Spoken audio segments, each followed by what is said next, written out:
Doctor Tanuja ma'am, आपका रुख करना चाहूँगी। जाहिर तौर पर एलोपैथिक में बहुत तरीके की दवाइयाँ हैं, बहुत तरीके के सुझाव हैं, लेकिन आयुर्वेद में भी बहुत सारे सुझाव हैं। ऐसे में डेंगू को लेकर के आप लोगों के पास क्या सुझाव है? हम देख रहे हैं कि डेंगू को लेकर बहुत काम भी हो रहा है, वैक्सीन को लेकर भी तैयारी हो रही है, लेकिन फिलहाल वैक्सीन मौजूद नहीं है। ऐसे में आयुर्वेद डेंगू से कैसे बचाव कर सकता है?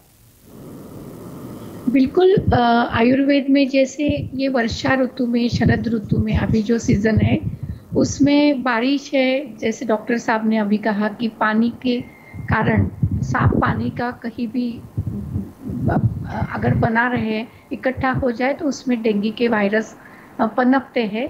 तो आयुर्वेद में एक वर्षा ऋतुचर्या, शरद ऋतुचर्या ऐसे कहा है कि जिससे अगर हमारे खान पान, दैनंदिनी आजू बाजू का वातावरण उसको साफ रखे, पानी को ना बनने के लिए क्या हम उपाय करें, ये सब करने से हम बचाव कर सकते हैं। आयुर्वेद का एक प्रिंसिपल है निदान परिवर्जन, मतलब जिसके कारण होता है उसको ही हमें हटाना है, उससे हमें बचना है।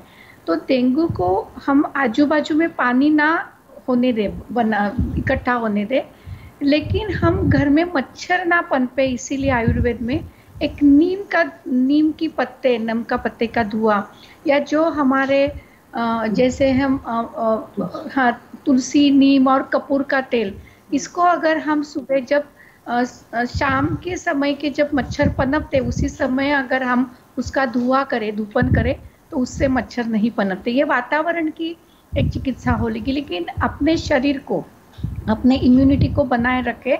और अगर कुछ किसी को मतलब मच्छर है भी ये वातावरण के कारण हो रहा है तो डेंगू ना हो, इसीलिए आयुर्वेद में डेंगू को लक्षण जो होते हैं उसके, वो ज्वर मतलब बुखार के ज्वर, ये एक व्याधि है बुखार जिसको कहते हैं पायरेक्सिया।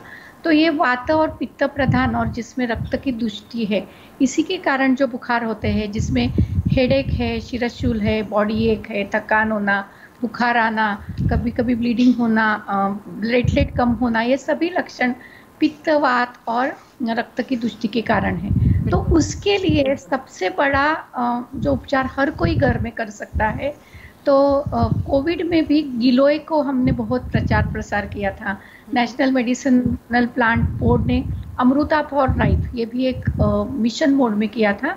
तो गिलोय घनवटी अगर सुबह शाम कोई ले तो हमारी इम्यूनिटी भी बढ़ती है। अगर डेंगू का मच्छर ने काट भी लिया तो इम्यूनिटी अच्छी होने के कारण ये डेंगू के लक्षण होते नहीं हैं और अपनी आप की एक रक्षा बन जाती है। मैम, इसमें ये भी कहते हैं कि अगर डेंगू हो जाए और प्लेटलेट, जैसा कि कहा जाता है कि इसमें प्लेटलेट्स जो होते हैं वो बड़ी तेज़ी से ड्रॉप करते हैं, तो लोग पपीते का रस या पपीते का पत्ता जो है उसका इस्तेमाल करते हैं।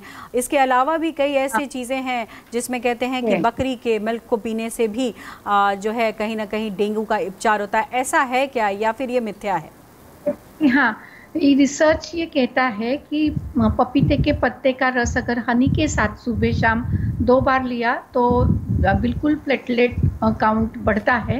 लेकिन एक और भी कारगर उपचार है कि जैसे तुलसी के पत्ते उसके पानी के साथ लिया, और घर में हर किसी के घर में सोंठ होती है, तो सोंठ, तुलसी के पत्ते उसको हनी के साथ लिया तो भी थकान होना, हेडेक होना, ये लक्षण कम होते हैं और डेंगू से हम बचाव कर सकते हैं।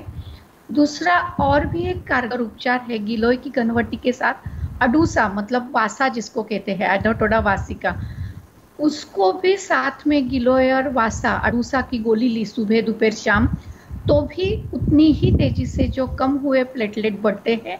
संशमनी नाम की गोली मार्केट में होती है, गुरुची घनवटी। और हर किसी को ये पता है कि जब बारिश आ गई, सीजन में बदलाव हुए, तो हर घरों में सुदर्शन घनवटी, जो कड़वा, जितनी भी कड़वी चीज़ें हैं वो डेंगू से बचाते हैं। तो ये सुदर्शन घनवटी, गिलोय घनवटी, ये भी उपचार है क्योंकि ये वायरल फीवर है, एंटीवायरल आयुर्वेद में जो ये कारगर दवाई है, ये लेते रहने से आगे बढ़ता नहीं है, उसका लक्षणों का प्रादुर्भाव भी आगे बढ़ता नहीं और उससे उपशम तुरंत मिल जाता है।